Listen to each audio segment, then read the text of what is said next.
Ok, ya empezó a grabar la clase. Y bueno, les voy a compartir la presentación.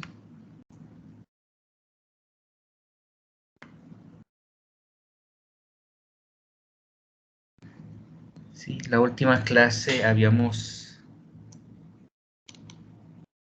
resuelto este problema de análisis volumétrico. Era, ¿cómo se llama? Una retrotitulación y determinábamos proteína por el método Heldal. ¿Sí?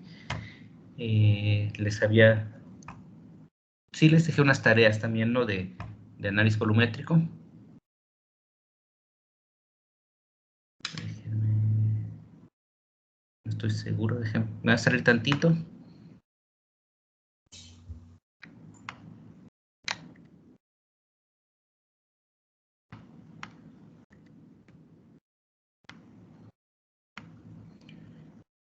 Estoy llenando el equipo para...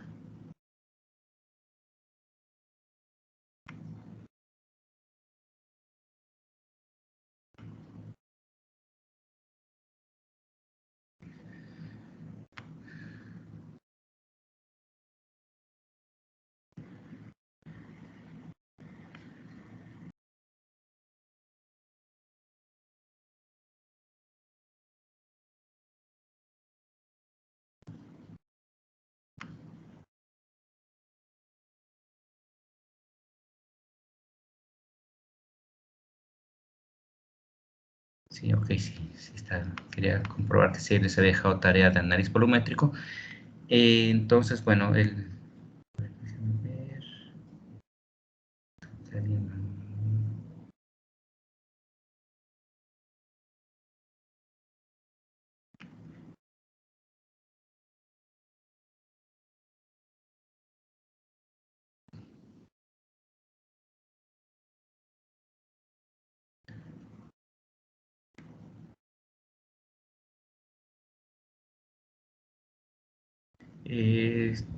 Mayra y Rosario, sí, ya pasé lista. Ahorita al final les vuelvo a checar eso de la lista. Y bueno, ya, como decía, vamos a ver el...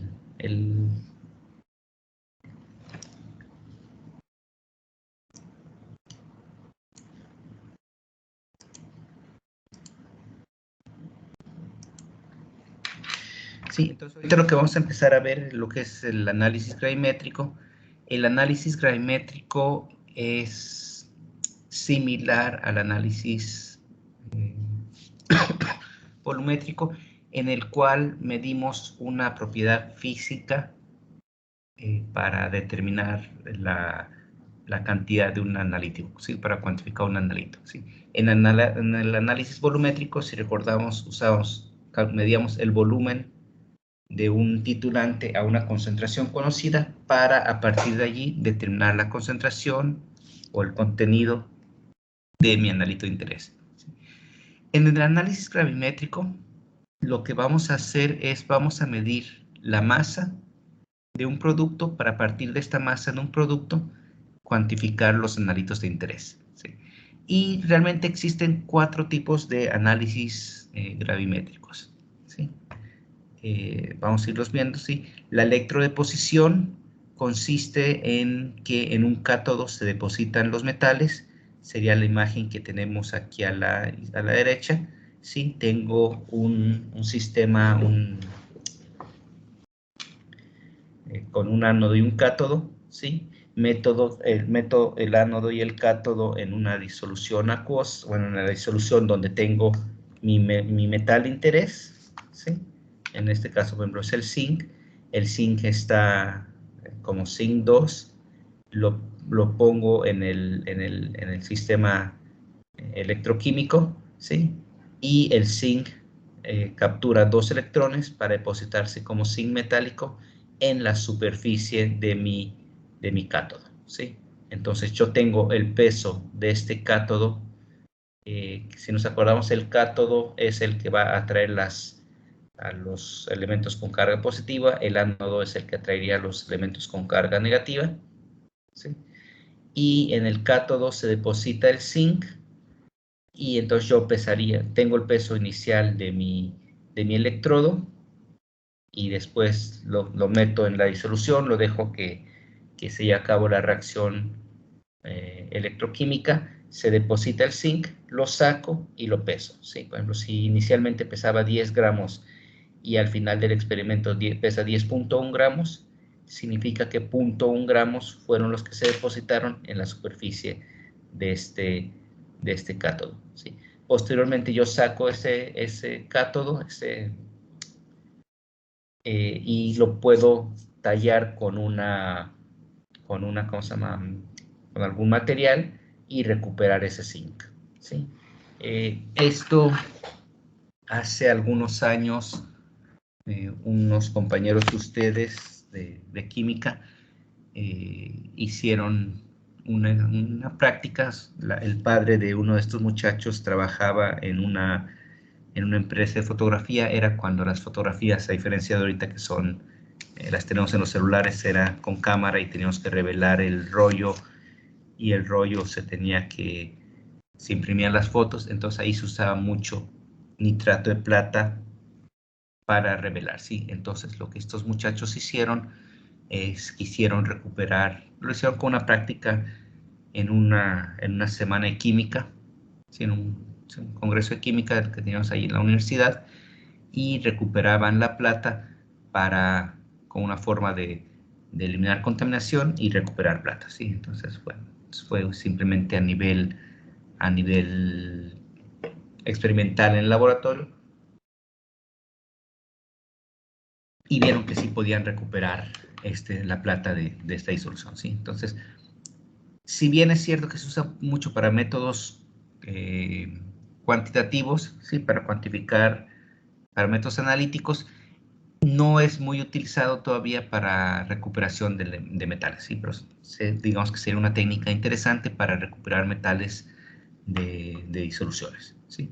Entonces, bueno, les digo, y aquí lo que hacemos es pesar mi electrodo antes y después, y a partir del peso del electrodo antes y después, determino la cantidad, en este caso, de zinc que tengo en mi disolución.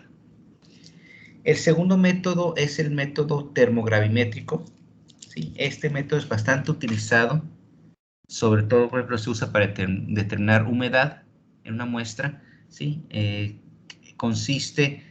Los métodos más antiguos consisten en usar, por ejemplo, uso un crisol de porcelana, que lo tengo pesado, pongo mi muestra, lo meto en una estufa, y en esta estufa lo dejo a 105 grados centígrados durante 12 horas, ¿sí?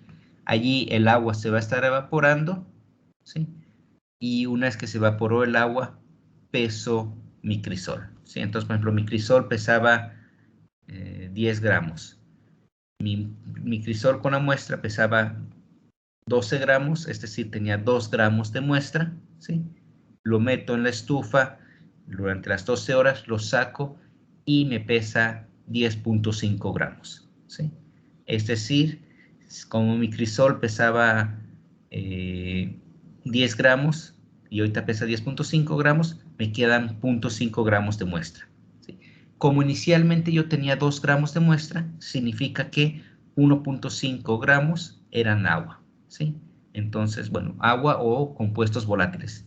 Aquí el principal problema en la termogravimetría es, por ejemplo, estoy diciendo que puedo determinar humedad, ¿sí? Sin embargo, por ejemplo, si yo quiero determinar la humedad de un pepinillo, ¿sí? O de un chile encurtido, ¿sí?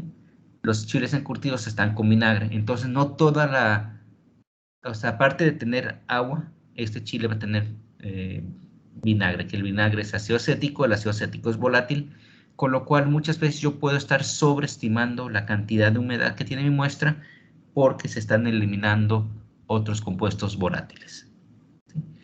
Este equipo de aquí que les puse es un equipo mucho más moderno, ¿sí?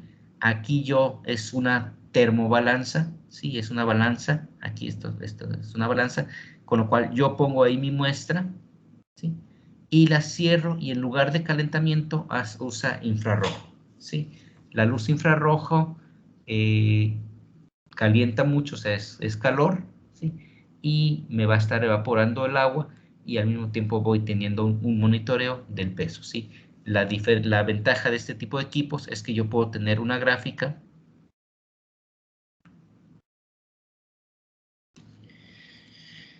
tendría una gráfica en la que podría tener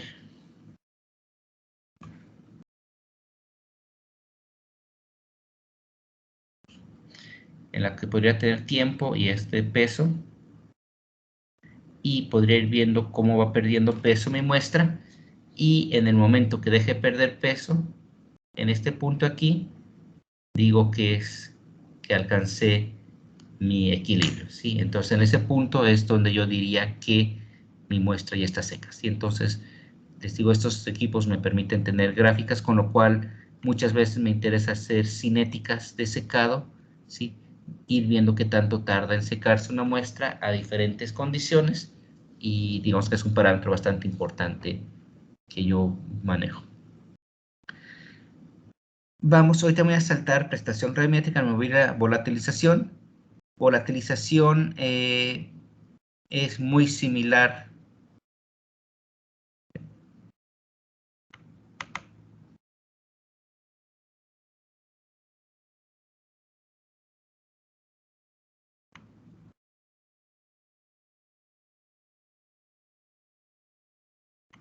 Déjenme, me sacó, voy a volver a entrar.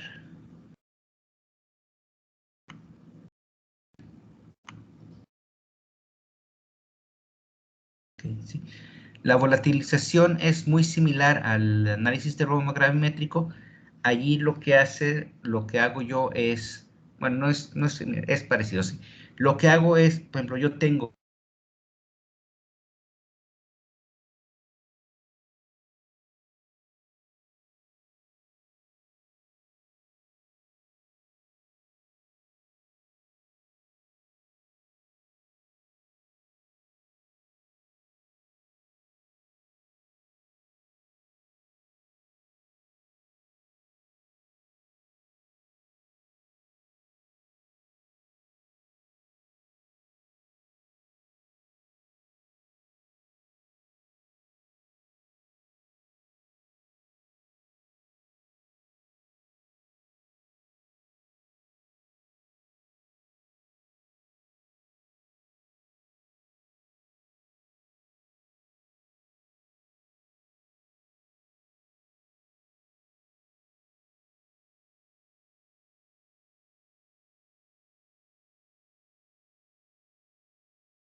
Profe, se quedó congelada la pantalla.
¿Si me escuchan o no me escuchan? Porque es que creo que...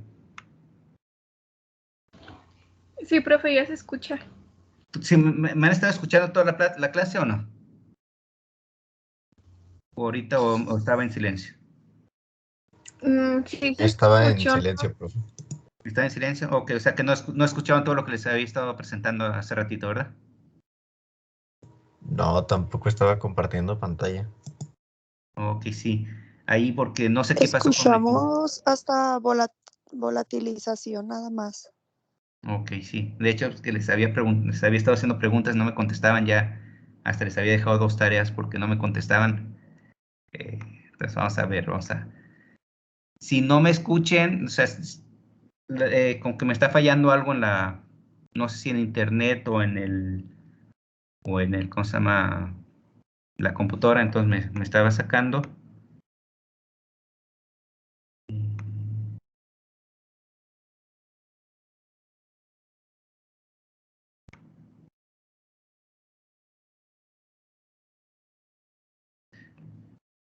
Esta diapositiva sí la alcanzamos a ver bien, ¿verdad? ¿O no la vimos esta? No, profe. ¿No? O sea, esta volatilización nos cortamos. Sí. Ajá, ok. O sea, que llevaba hablando un buen rato sin que me escucharan. Bueno, ok. Precipitación gravimétrica es la técnica más utilizada, ¿sí? Que es la que vamos a revisar con calma, ¿sí? Lo que se basa es en la formación de precipitados escasamente solubles, ¿sí? Para eso se maneja una constante de equilibrio que es KPS, la vamos a ver más adelante en el curso, ¿sí?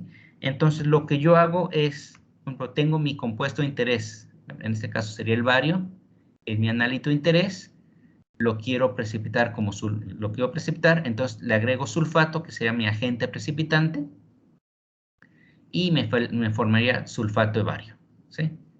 Yo este sulfato de bario lo filtro, lo seco, lo peso, y a partir del peso lo digo, ok, tengo tantos gramos de sulfato de bario, lo transformo en moles de sulfato de bario, los moles de sulfato de bario los transformo en moles de bario y ya puedo cuantificar la cantidad de bario que yo tenía en mi muestra.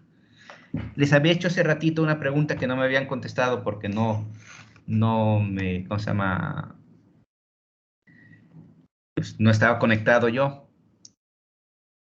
Hemos filtrado en el laboratorio.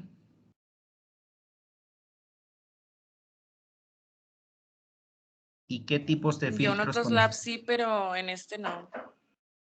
Ajá. ¿Qué tipos de filtros conoces, Abigail? Pues, o sea, ¿se refiere al papel filtro o cuál?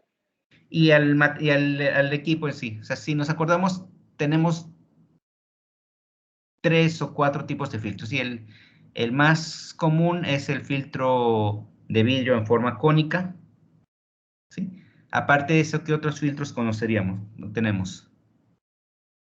Pues recuerdo el que es como poner el embudo con el papel filtro, que ese es por gravedad, ¿no? Y luego el otro que es como que lo succiona, ¿no? Al vacío. A vacío, sí. Y ya no me acuerdo de los demás. Y eso eso es más que tipo de filtro, es tipo de filtrado, ¿sí? El filtro, por ejemplo, lo que me escribes, los filtros eran... Soy muy malo para dibujar. De hecho, ahorita hace rato, en lugar de dibujar, me busqué unas figuras y las puse, ¿sí? El filtro típico es este, así, ¿no? Y yo lo meto en un matraz y recupero mi sistema, ¿sí? Si mi matraz está conectado a una bomba de vacío, será filtrado por vacío, y si no, sería filtrado por gravedad. Aquí pongo el papel filtro y recupero mi material. Tenemos otro que es el Buchner.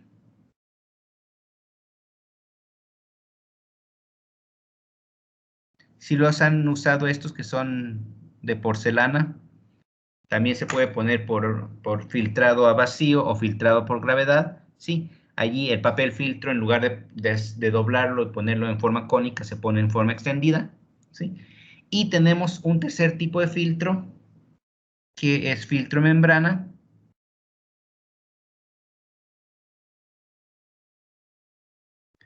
donde aquí tengo una membrana normalmente de una porcelana, una cosa así, y me filtra mi sistema, ¿sí?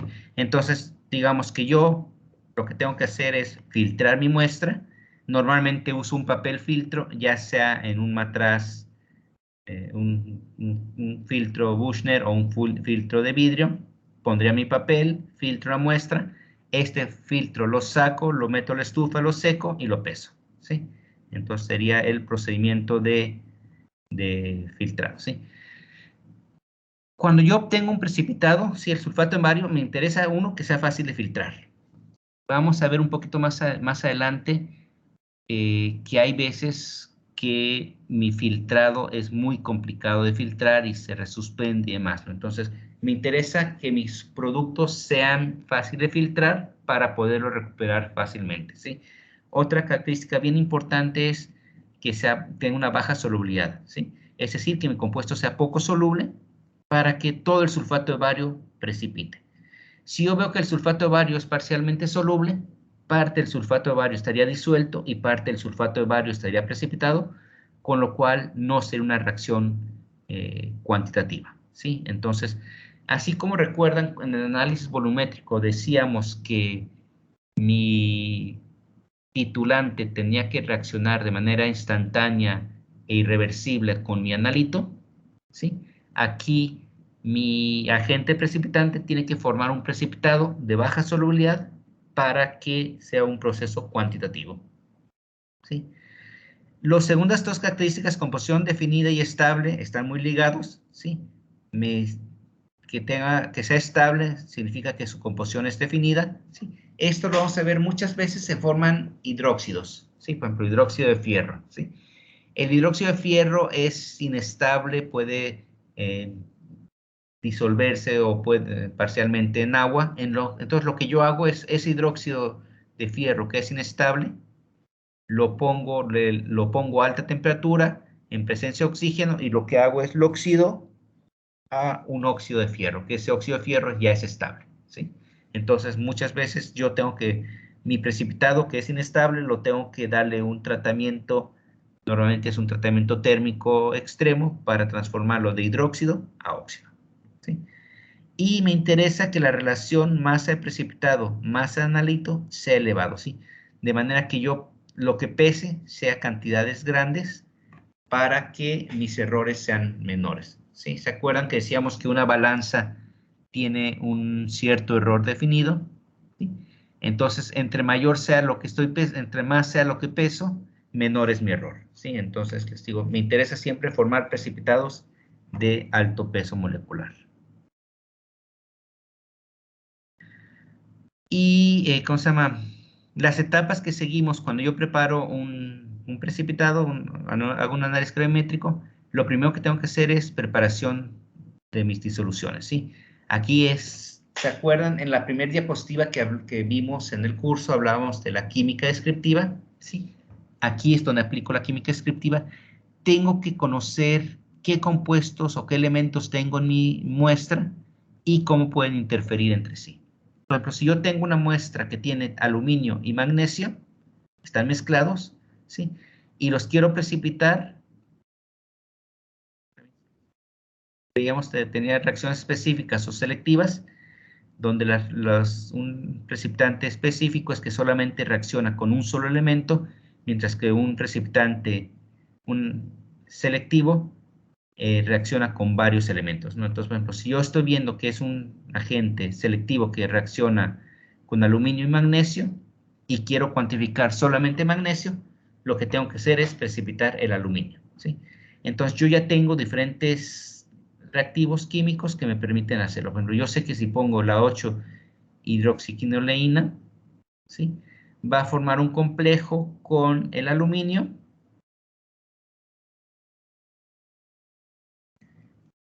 Aquí tendría el aluminio.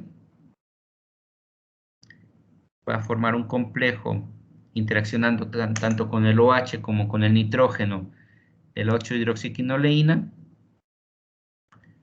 Y este precipitado, este complejo de aluminio con el 8-hidroxiquinoleína es poco soluble, precipita, lo filtro y posteriormente ya podría cuantificar el magnesio de manera selectiva. ¿Ok? En cuanto, digamos que eso sería eliminar interferencias, ¿sí? También tengo que controlar la temperatura, el pH y la concentración de mis disoluciones para poder hacer un efecto, para poder hacer mi precipitación de manera selectiva. Pregunta, ¿las sales cómo son más solubles? ¿A alta o a baja temperatura?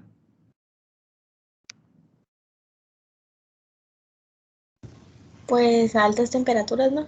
Ajá, a altas temperaturas son más solubles, ¿verdad? De hecho, no sé si han hecho cristalizaciones alguna vez en el laboratorio. ¿Han formado cristales en el laboratorio? Sí. Sí. ¿De qué hicieron? Ya sea Leslie o Valeria, que las dos contestaron. Pues yo me acuerdo que también fue con sal y pues en el baño de hielo. Sale en el baño de hielo, ¿verdad? Yo siempre les cuento, de niño, me acuerdo que me gustaba hacer cristales de azúcar, ¿sí?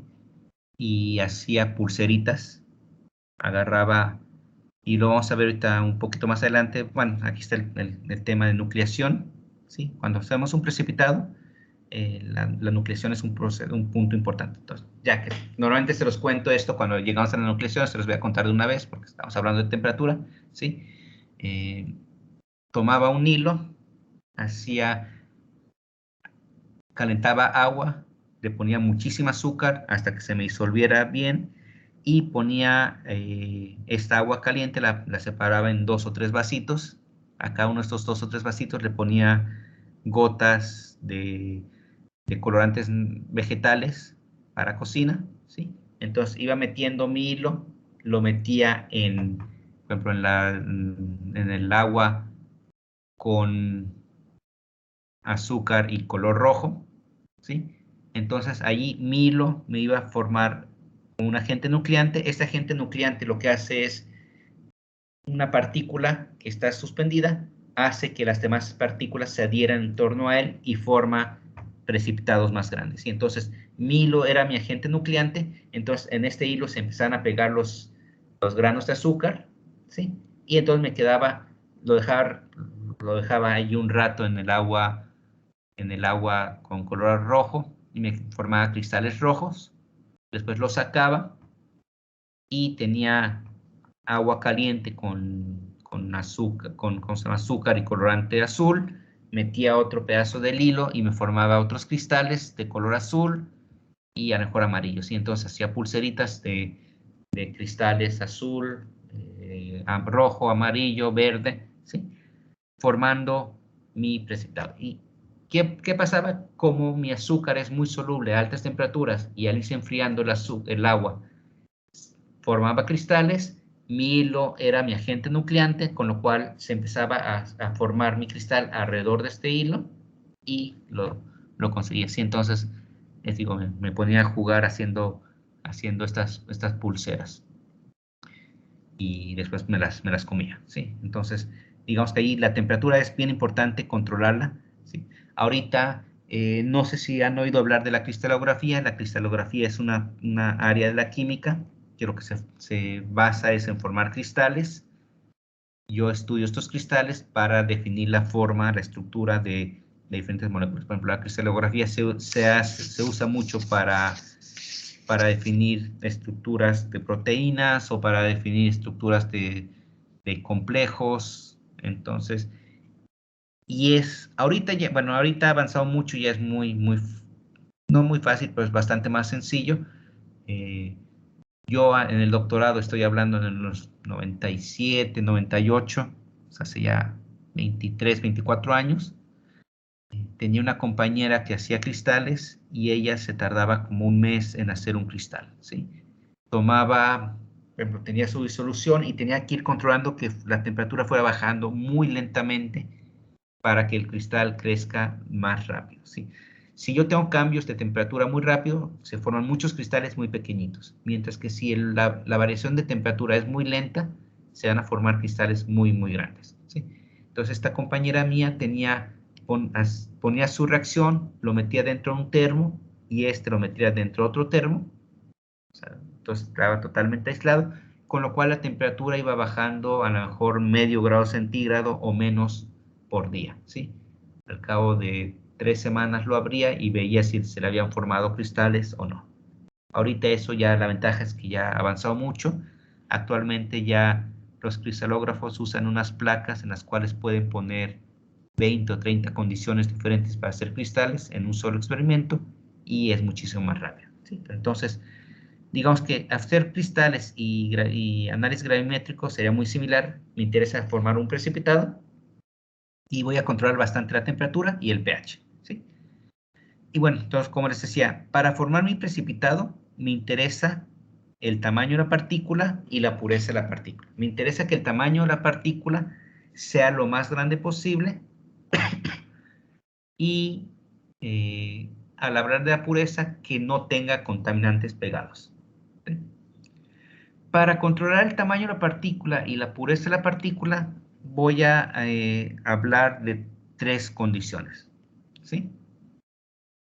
Uno, me interesa tener una sobresaturación, ¿sí? Yo cuando tengo una sal disuelta, tengo cloruro de sodio, puedo tenerlo disuelto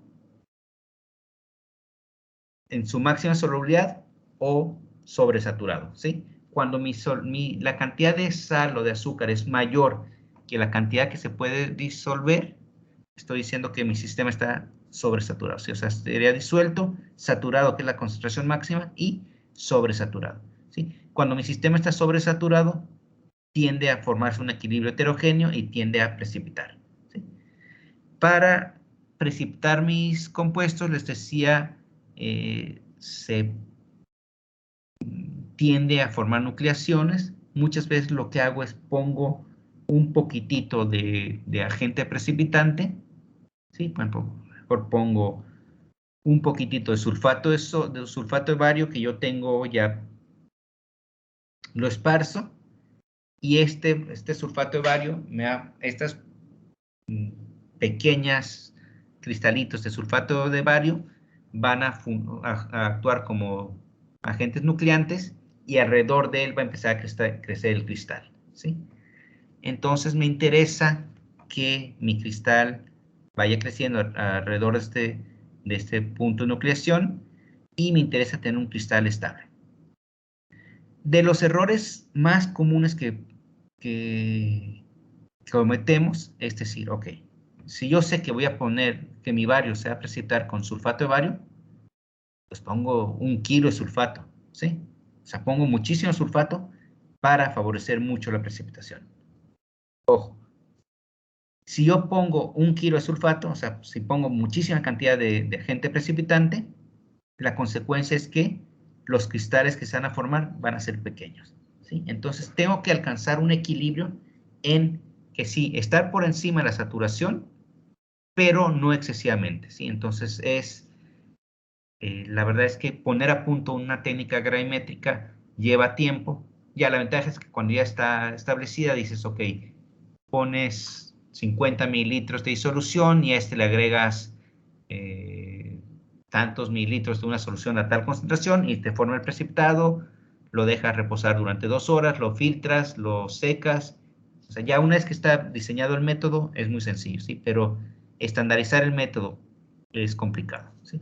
Entonces, bueno, yo ya formo mi precipitado. Después, el siguiente paso que se conoce como digestión, ¿sí? Esta digestión es permitir que los cristales crezcan. Imaginemos que yo tengo 5 o 10 cristales que están muy próximos entre sí. Si yo los dejo que reposen, estos cristales van a tender a formar, en lugar de tener 10 cristales pequeños, voy a tener un cristal más grande, ¿sí? Y al formar cristales más grandes, lo que voy a tener es menores impurezas. O sea, al tener crecimiento de cristales, voy a eliminar las impurezas, ¿sí? Y bueno, aquí estoy poniendo que la temperatura favorece la cinética, lo que les había dicho, ¿sí? A temperaturas elevadas mis sales son más solubles y a temperaturas más bajas son menos solubles. Aquí vamos a ver, les decía, que me interesa que crezcan los cristales para eliminar las impurezas. Y aquí llegamos a un concepto que se conoce como área superficial. ¿Sí hemos oído hablar del concepto de área superficial?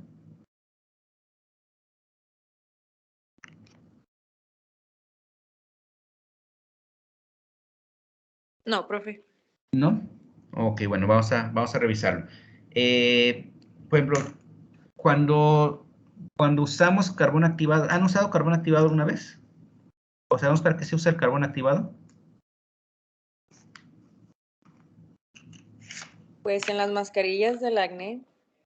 En las mascarillas o para purificar agua. Y bueno, ¿para qué se usan las mascarillas? Pues se supone que se meten así como que en los poros y te sacan los puntos negros. Ajá, sí. Bueno, aunque sí, realmente, ahorita que lo pienso, no sé para qué sirve. Es más que nada porque yo creo que es más que nada porque se ve bonito. ¿Y por qué no? Realmente la razón es porque absorbe, ¿sí? El carbón activado es un absorbente, ¿sí? Pregunta, ¿sabemos qué es la diferencia entre absorber y adsorber? No, profe. ¿No? Ok. Absorber es como la esponja, ¿sí? ¿Cómo absorbe agua una esponja o un trapo? Por ejemplo, se me cae agua en la cocina y yo uso un trapo y lo seco. ¿Qué es lo que pasa allí? Ese es un proceso de absorción, ¿sí? ¿Por qué? Porque el agua está entrando al interior de la red de la esponja y la seco. Después voy y la exprimo. Al exprimirlo, libero todo el agua y puedo volver a utilizarlo, ¿sí? Entonces, la absorción es cuando mi compuesto que quiero retirar se introduce al interior de la matriz, ¿sí? Mientras que el proceso de adsorción es un proceso superficial, ¿sí? En la adsorción, las partículas se quedan pegadas solamente en la superficie. Por ejemplo, si este fuera mi partícula, y en la absorción solamente podría ocurrir en esta región aquí, así, aquí así y aquí así, ¿sí? Pero no podría ocurrir en el interior de esta, ¿cómo se llama? De esta partícula, ¿sí? Entonces, el proceso de absorción es un proceso superficial y por eso es que cuando hablamos de absorción, tenemos que hablar de área superficial, ¿sí? Entre mayor sea el área superficial, más proceso de absorción va a haber, ¿sí? Entonces, bueno, y el carbón activo, regresando un poco a la mascarilla, lo que pasa es que el carbón activo va a absorber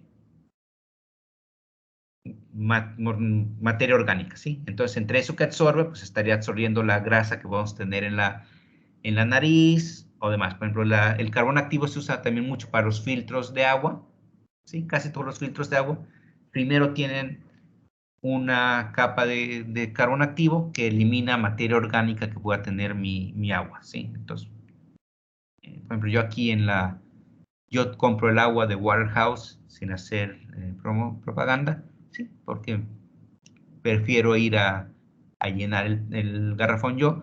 Y si si van a un Waterhouse, ahí les explica todo el proceso, ¿sí? Me dice que tiene primero un filtro para eliminar partículas grandes, después un filtro de carbón activo para eliminar materia orgánica, después una membrana de intercambio iónico y catiónico para eliminar sales, y después luz ultravioleta para eliminar cualquier microorganismo, ¿sí? El orden no me acuerdo muy bien cómo es, pero digamos que sigue estos pasos. Y bueno, regresando al carbón activado, ¿sí? Entre mayor área superficial, decimos que mi compuesto es más eficiente porque tiene más área en la cual pegarse, ¿sí? Entonces vamos a calcular el área superficial. Por ejemplo, aquí yo tengo esta figura que tenemos aquí, ¿sí? Esto es un decímetro cúbico, ¿sí? ¿Se fijan? Es 10 centímetros por 10 centímetros por 10 centímetros. Un decímetro cúbico es equivalente a 1 litro. Vamos a poner, ¿sí? Un decímetro cúbico equivale a 1 litro, ¿sí? Entonces yo tengo un decímetro cúbico, ¿sí? Si tengo una esfera que es de 1 litro de volumen, ¿sí? ¿Cuál sería el área superficial? ¿Cómo puedo calcular el área superficial? Sería el área de todo este cubo. ¿Cómo calculamos el área de un cubo?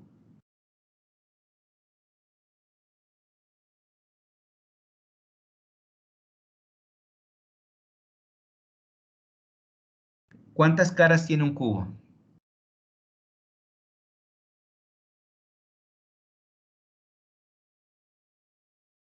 ¡Ay! Tiene ¿Cómo 6. marcan del banco? 6 caras, ¿verdad? Ajá. Tenemos 6. ¿Y cuál sería el área de cada cara? Sí, o sea, yo podría calcular, vamos a calcularlo en centímetros, ¿sí? ¿Cuánto sería el área de aquí? Esta área de aquí, ¿cuánto sería? 100 centímetros cuadrados. Ajá, sería 10 por 10, ¿verdad? Estos son 100 centímetros cuadrados, ¿verdad? ¿Y cuántas caras tenía un cubo? 6, ¿verdad? Es decir, 100 por 6, yo diría que el área superficial sería 600 centímetros cuadrados, ¿sí? De este cubo entero. Ahora bien, si yo este cubo lo parto en 10, o sea, en centímetros, tendría 10 cortes horizontales, 10 cortes verticales y 10 cortes longitudinales. Y es decir, tendría 1000 cubitos, ¿verdad? Cada cubito sería de 1 centímetro cúbico. ¿Estamos de acuerdo en esto?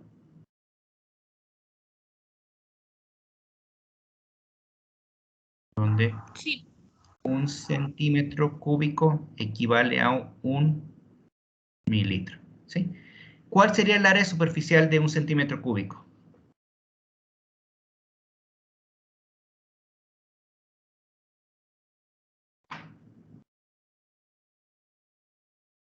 ¿Sí? Aquí tengo 1 por 1 por 1, es 1 por 6, son 6, ¿verdad? ¿Estás de acuerdo? Son 6 centímetros cuadrados por cada uno de estos cubitos, ¿verdad? ¿Y cuántos cubitos tengo?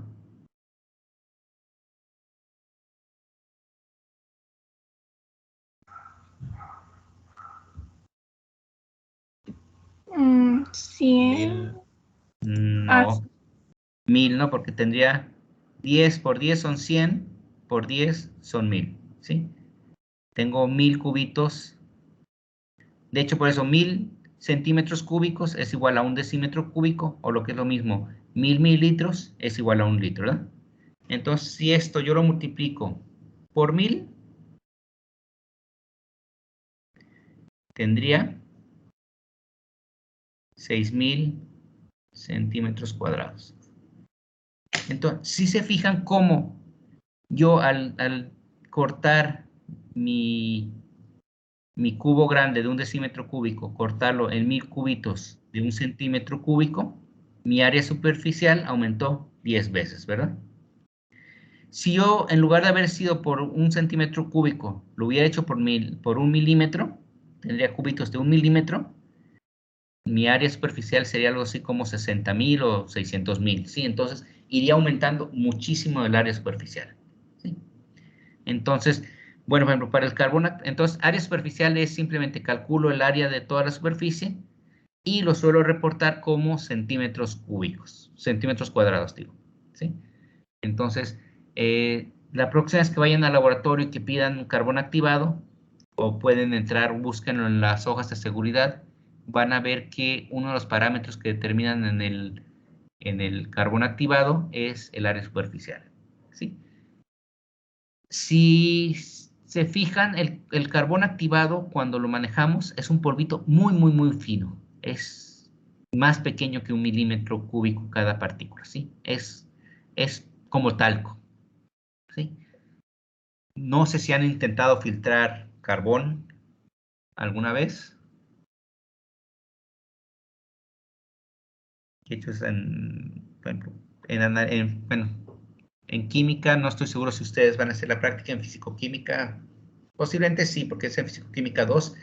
En cinética de reacción se ve la absorción sobre carbón activo de una molécula y teníamos que filtrar la disolución, ¿sí? El problema es que como el carbón activo es tan finito, es muy difícil de filtrar. Si yo lo paso por el filtro y el carbón activo es más pequeño que el poro del filtro, con lo cual atraviesa mi filtro. Entonces lo que tengo que estar haciendo es filtrar 3 o 4 veces mi disolución hasta que se forma una capa en el filtro y ya una vez que se forma esta capa puedo filtrar, ¿sí? Entonces, digamos que el área superficial, si yo estoy usando carbón activo para eliminar impurezas, me interesa que sea lo más pequeño posible.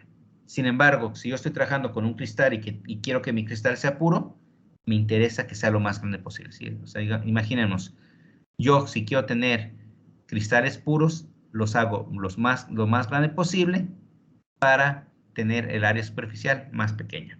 ¿Sí queda claro esto?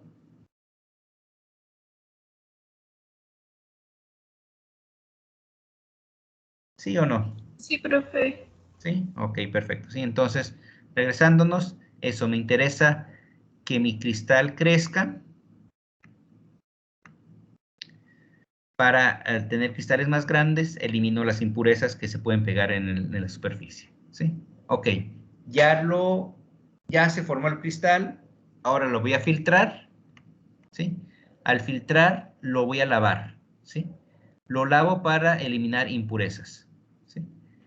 Aquí, si se acuerdan, habíamos dicho que mis sales o mis cristales son más solubles a mayor temperatura, ¿sí? Entonces, lo que yo hago cuando formo cristales, suelo tener siempre el disolvente que utilizo en el congelador o en el refrigerador, ¿sí?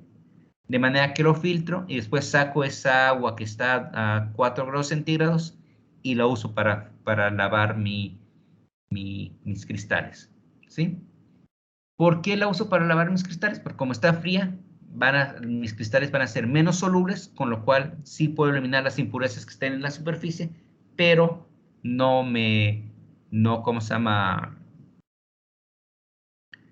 No disuelvo mi cristal, ¿sí?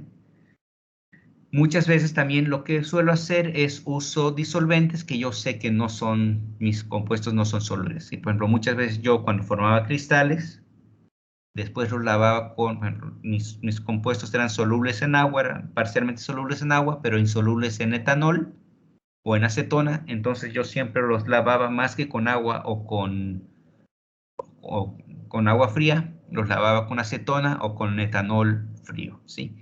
De esa forma evitaba que se me solubilizara mi muestra, ¿sí? Aquí les estoy poniendo un ojo, sistemas coloidales. ¿Sabemos qué es un sistema coloidal?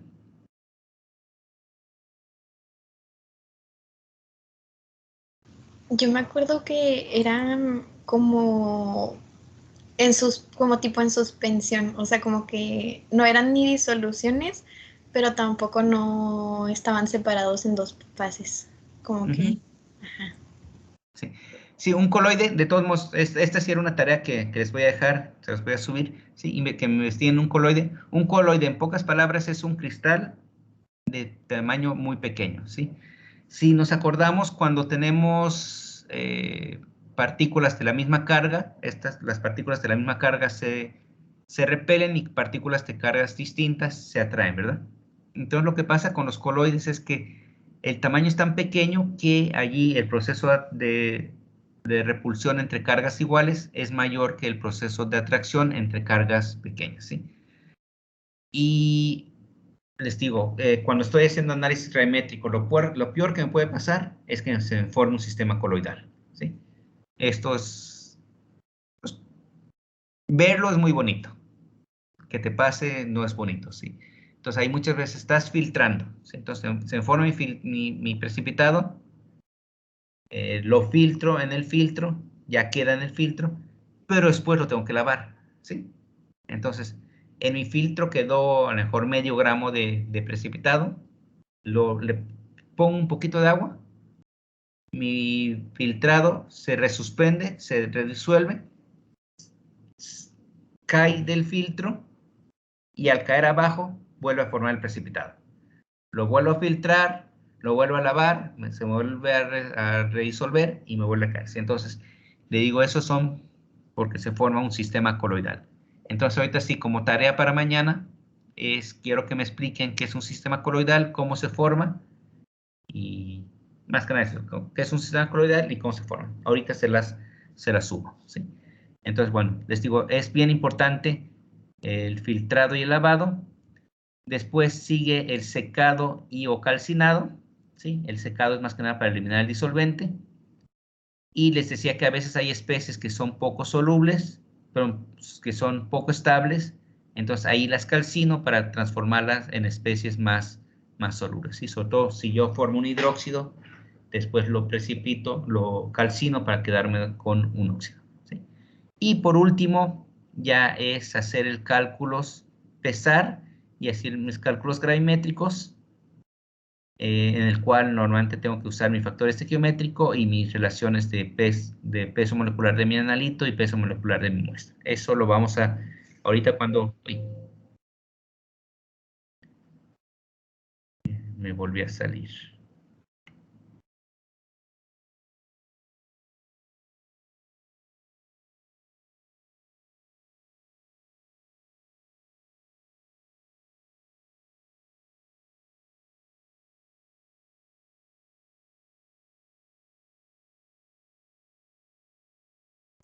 Entonces, esto ahorita lo vamos a ver más adelante cuando hagamos ejemplos, ¿sí?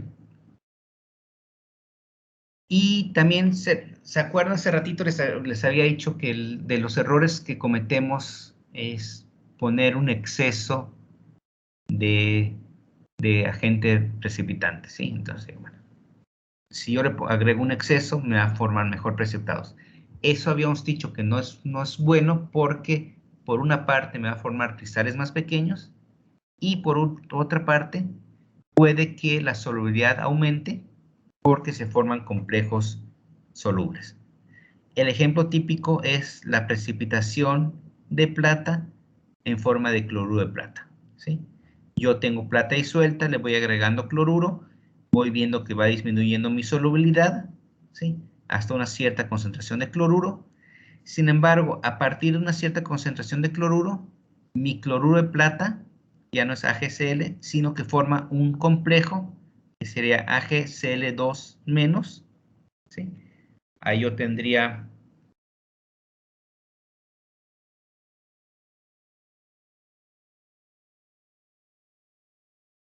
mi plata, Ag, mi cloruro de plata, ¿sí? Y después esta plata, si tengo exceso de cloro, tendría este cloruro que formaría un complejo con mi plata haciendo AgCl2, ¿sí? Y este compuesto AgCl2 es soluble, ¿sí? Entonces, si yo hago una gráfica de concentración de cloruro frente a la solubilidad de la plata, yo vería que va disminuyendo y llega un punto en que empieza a aumentar, ¿sí? Porque se forma cloruro de plata primero y después se forma el complejo con dos cloros, ¿sí? Entonces digo, es bien importante conocer cómo es este comportamiento.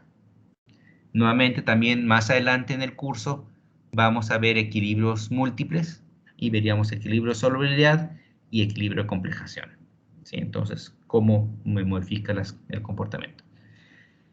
Y en estas dos tablas lo que les estoy poniendo es mi analito de interés, ¿sí? Algunos agentes precipitantes, cómo es el precipitado formado y el precipitado que yo peso, ¿sí? Entonces, por ejemplo, veíamos el bario, pues lo puedo precipitar como cromato, ¿sí? Ya sea con cromato de potasio o con cromato de amonio, ¿sí? Ah, bueno, este está de plomo. Entonces, bueno, lo precipito como cromato de bario y lo peso como cromato de bario. O si tengo plomo, como con cromato de potasio y lo precipito cromato de plomo y lo peso con cromato de plomo, ¿sí? Sin embargo, por ejemplo, se fijan, el fierro 3, yo lo precipito con amoníaco y me va a formar hidróxido férrico, ¿sí? Sin embargo, el hidróxido férrico es inestable, con lo cual yo lo voy a calcinar. Calcinarlo es meterlo en una mufla y calentarlo a 400, 500 grados centígrados durante unas 3 o 4 horas, ¿sí? Entonces, mi hidróxido férrico se transforma en óxido férrico. Este es inestable, este acá es estable, ¿sí? Entonces, mi hidróxido férrico lo calcino y me quedo con, ¿cómo se llama? Hidróxido férrico, ¿sí? Aquí, por ejemplo, el calcio lo precipito con oxalato. Para darme oxalato de calcio, nuevamente el oxalato de calcio es inestable y lo puedo transformar a carbonato de calcio o a óxido de calcio, ¿sí? Entonces, tengo una serie de analitos que yo puedo ir precipitando con diferentes compuestos,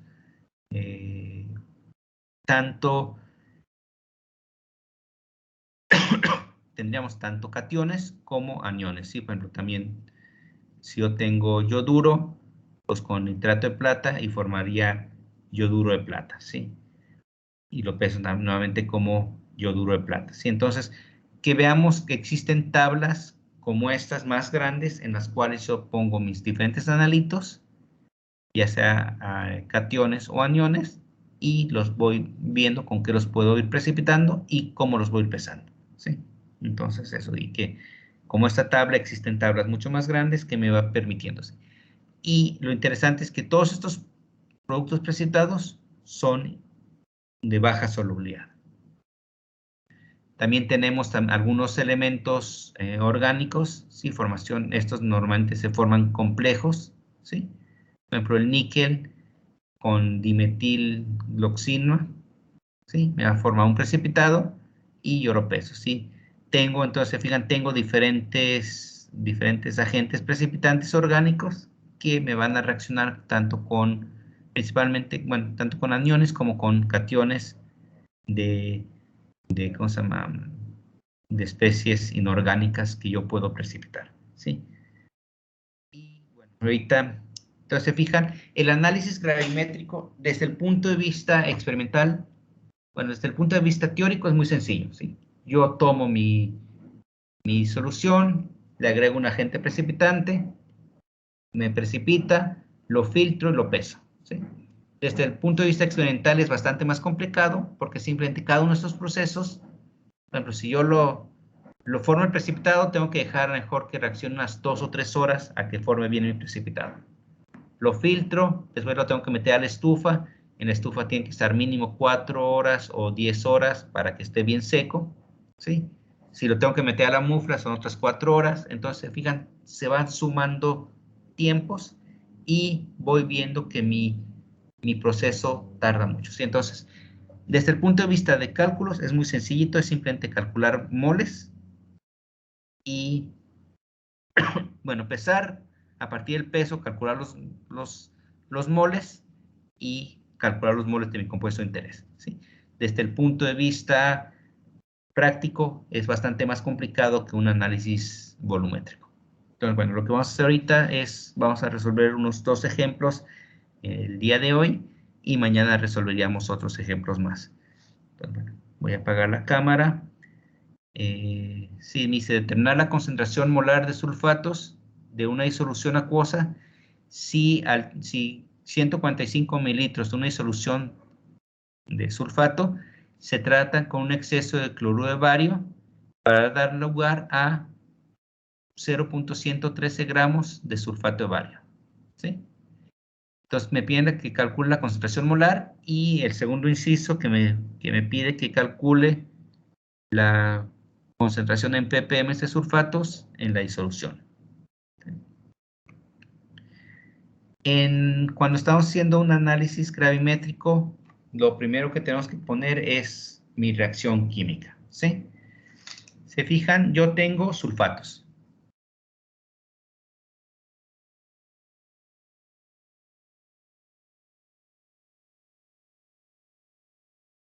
2 menos, ¿sí? Lo voy a tratar con cloruro de bario, ¿sí?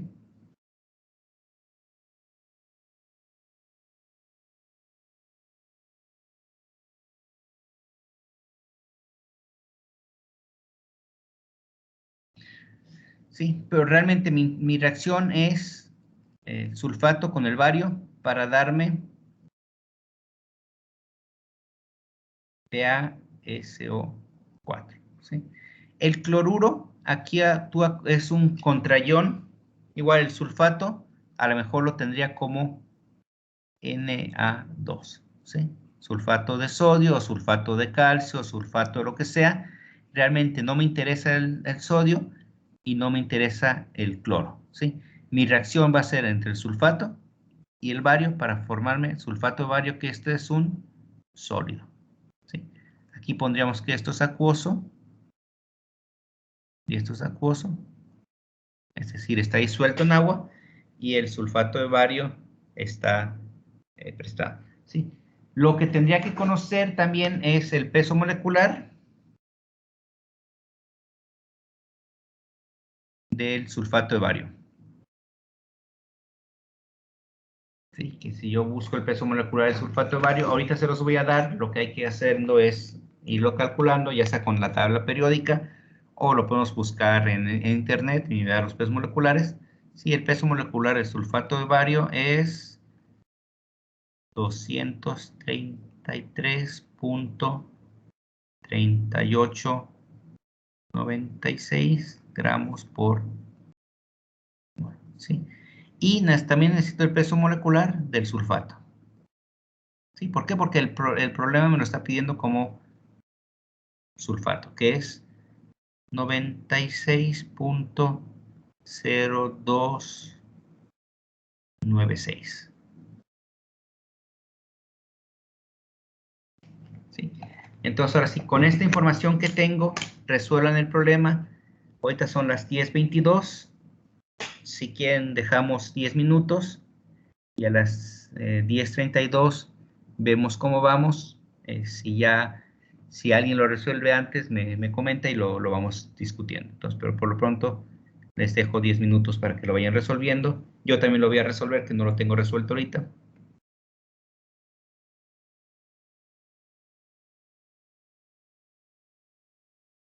Profe, ¿Sí? quería preguntarle por qué se dice que se trata con un exceso, o sea, ¿qué se refiere con exceso? Ok.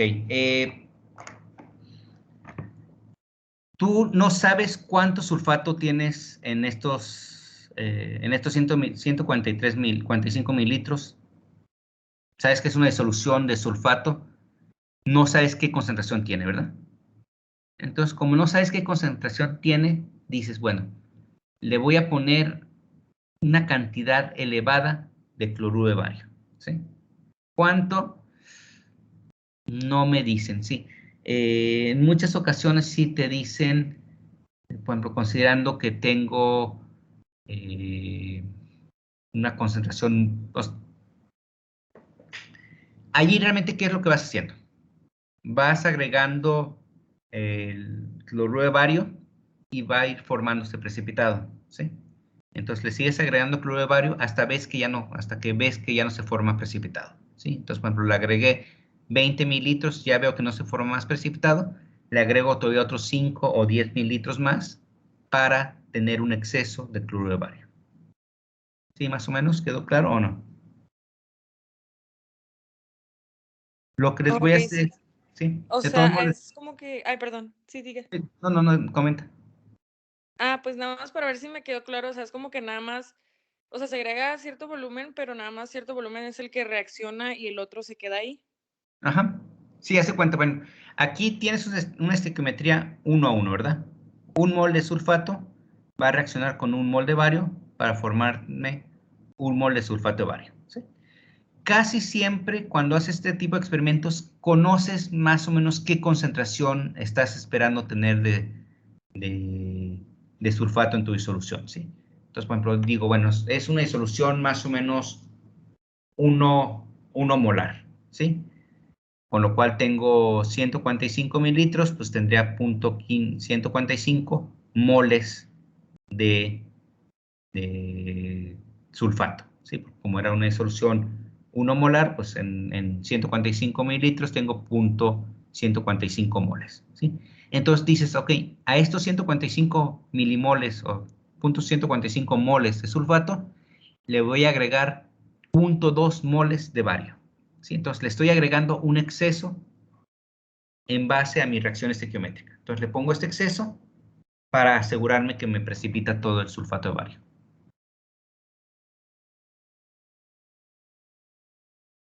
¿Sí quedó claro, Abigail? Sí, gracias. Ok, bueno, entonces vayanlo resolviendo y para mañana les voy a compartir algunas metodologías ya específicas para que veamos cómo se hace.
¿Cómo vamos, chicos?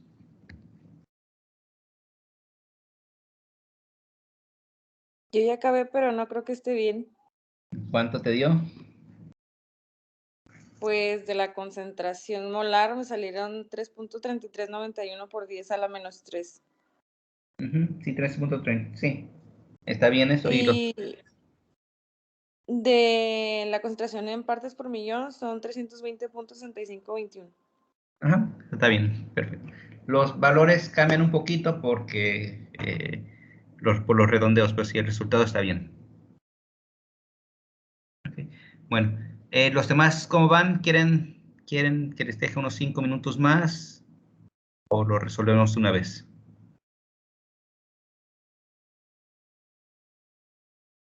De una vez, yo digo. ¿De una vez? Ok, bueno. Ahorita vamos a resolver este y después resolvemos otro más. Ok, bueno. La información que me da el problema es, tengo el volumen 145 mililitros, ¿sí?, de sulfato, ¿sí? ¿Cómo puede ser? Como les decía, sulfato es sodio o alguna otra forma de sulfato, ¿sí? Y le puse un exceso de bario, de cloro de bario, o sea, de bario, y me produjo 0.113 gramos de sulfato de bario, ¿sí? Entonces, lo primero que voy a hacer es calcular los moles de BaSO4, ¿sí? ¿Cómo calculo los moles de sulfato de bario? Tengo mi masa, que eran 0.113 gramos, lo divido entre el peso molecular, que serían, ¿qué? 233.3896. Y esto me da 4.84 por 10 a la menos 4 moles, ¿sí? Serían moles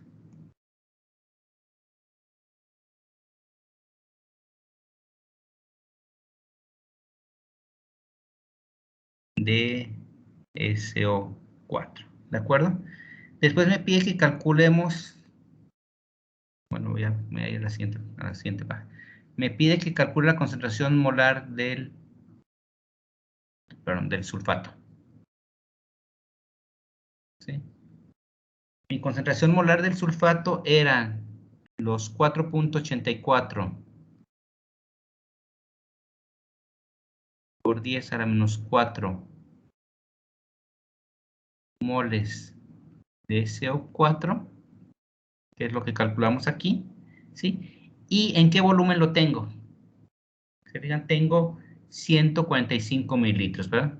Entonces, estos están en 145 mililitros, que es lo mismo que en 0.145 litros.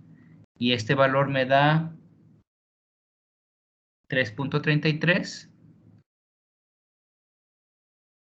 por 10 a la menos 3 molar.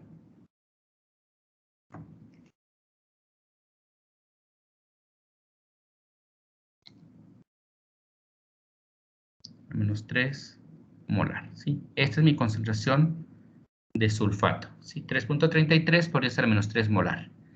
Por último, me pide que calculemos los ppm de sulfato. Sí, los ppm, si nos acordamos, son miligramos de sulfato por litro, ¿sí? Yo aquí tengo mi concentración molar, que son moles sobre litro. Entonces, para calcular mis ppm,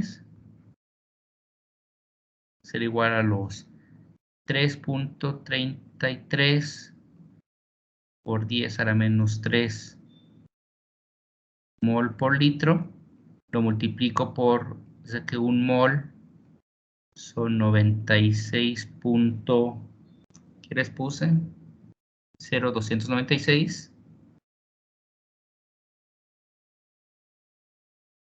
Esto está en gramos. Y como yo lo quiero transformar a miligramos, yo sé que 1 gramo son 1000 miligramos. ¿Sí? Entonces, se fijan, El mol se va con el mol, los gramos se van con los gramos y me queda miligramos sobre litro.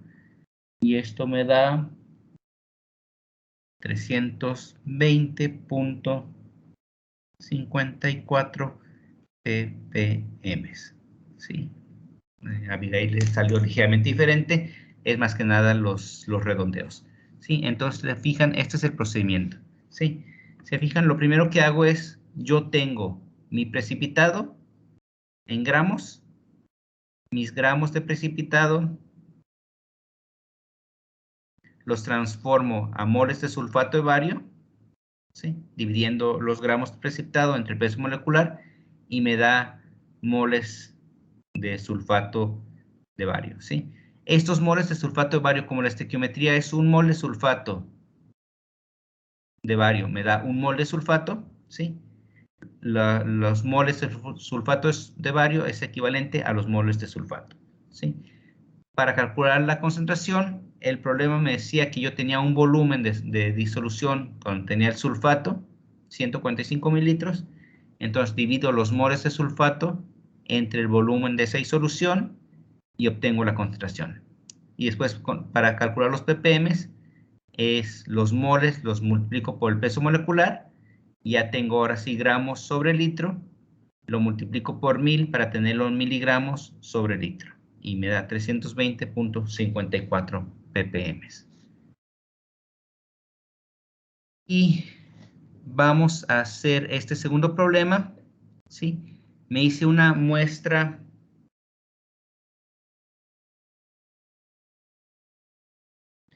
que pesó 0.5662 gramos de una sal de la primera recristalización de la sal proveniente de la salina de Guerrero Negro, California. Tiene cloruro de sodio más otros componentes inorgánicos, arena, sales de magnesio y calcio. La muestra se disuelve en agua y se trata con nitrato de plata, formando cloruro de plata con un peso final de 1.0882 gramos, ¿sí? A partir de esta información, reporta la concentración de cloruro de sodio de la muestra. Déjenme salirme tantito. Bueno, esto aquí, no me di cuenta que este era el problema anterior, ¿sí? Entonces, se fijan, yo tengo mis gramos de sal, que esto es sal más arena más otras cosas, ¿sí? Lo hago reaccionar con cloruro de sodio y me va a formar, con nitrato de plata,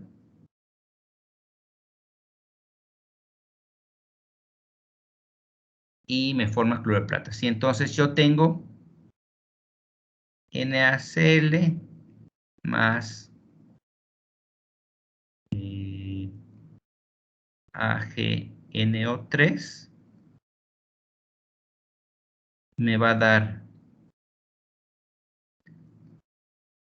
AgCl, que eso es un sólido, más NaNO3,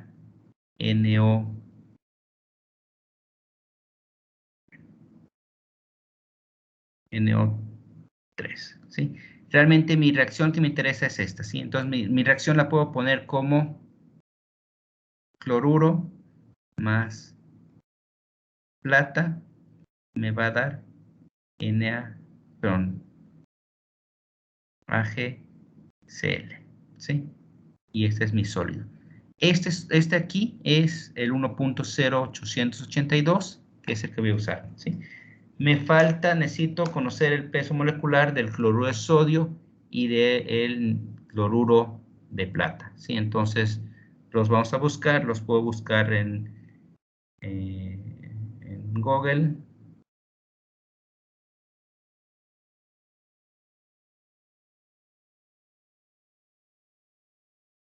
Vamos a poner AgCl, peso molecular, es igual a 143.32 gramos por mol, y vamos a buscar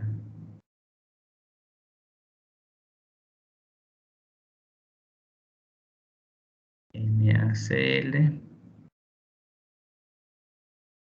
el fluoruro de sodio,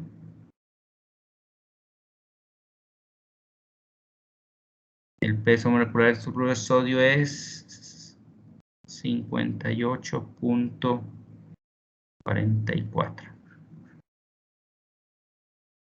¿Se acuerdan también lo que les había dicho? Que me interesa que el peso molecular del precipitado sea mucho mayor que el peso molecular de mi analito de interés. ¿Se fijan? El cloruro de sodio pesa 58.44, el cloruro de plata 143.32. Así es muchísima la diferencia.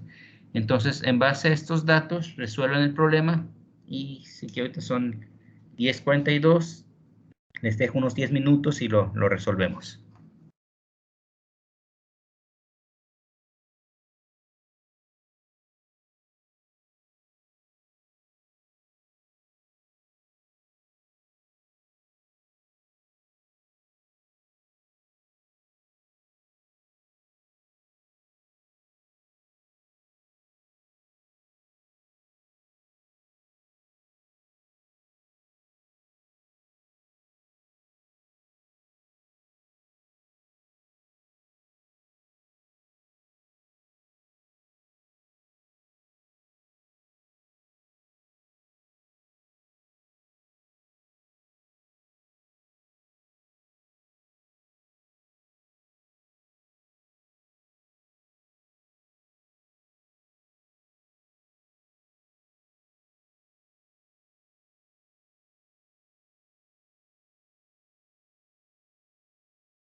¿Cómo vamos, chicos?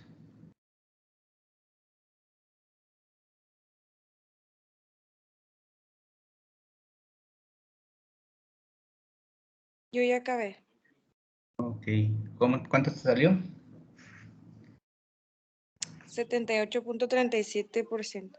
Ajá, muy bien, perfecto. ¿Los demás? Yo también ya acabé, profe. ¿Y te dio el mismo resultado? Sí, 78.36%. Ajá, ok, perfecto, bueno. Pues vamos a resolverlo para ver cómo se hacía. Entonces, y ahorita después de esto lo dejamos aquí y mañana haríamos más ejercicios. Entonces, bueno.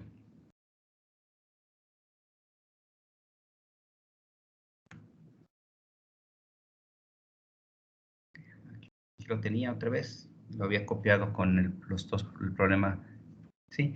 Entonces, se fijan, lo primero que voy a hacer es voy a calcular los moles.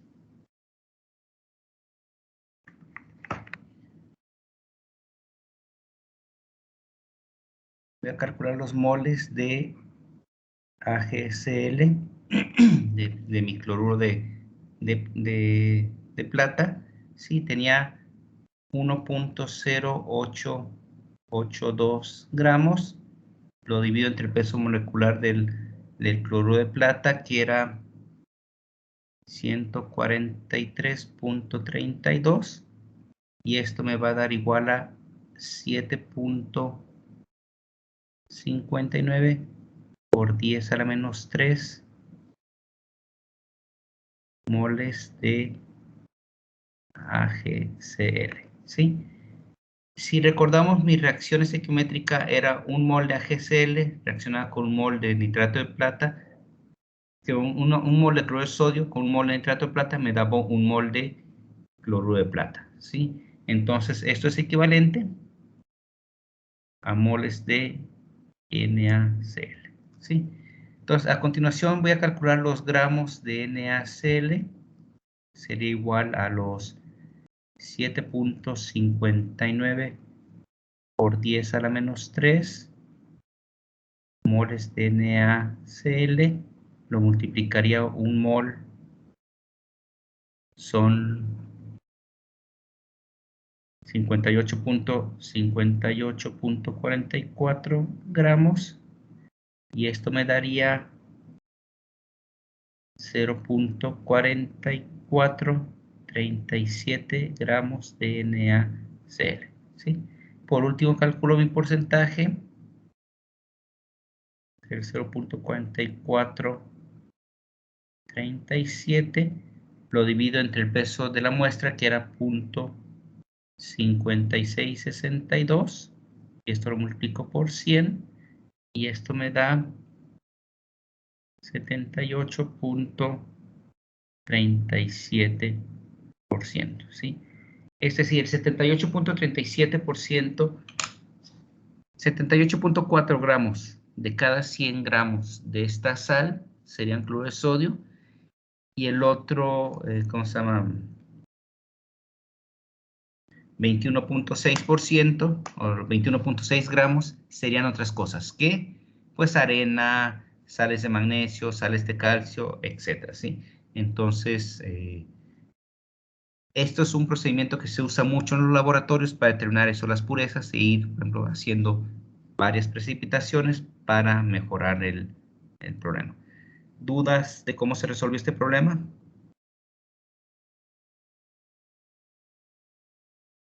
No, profe, gracias. Ok, de acuerdo, perfecto. Bueno, ahorita vamos a dejarlo aquí, entonces. El día de mañana vamos a resolver otros 2 o 3 problemas, y les recuerdo, para el próximo miércoles sería el examen, ¿sí? Entonces, en el examen vendría lo que era el tema introductorio. Ahí, si se acuerdan, estuvimos hablando también de tipos de errores, exactitud, precisión, y después vamos a ver lo que es análisis volumétrico y análisis gravimétrico en el examen. Entonces, bueno, ahorita les revisen en unos 5, bueno, sí, unos 5 o 10 minutos les voy a subir la tarea de lo que era sistemas coroidales. para que lo revisen y me lo suban para mañana. Entonces, bueno, si no hay comentarios, nos vemos mañana. Hasta luego. Gracias, profe. Hasta mañana. Hasta mañana, profe. Hasta luego, profe. Nos vemos, hasta luego.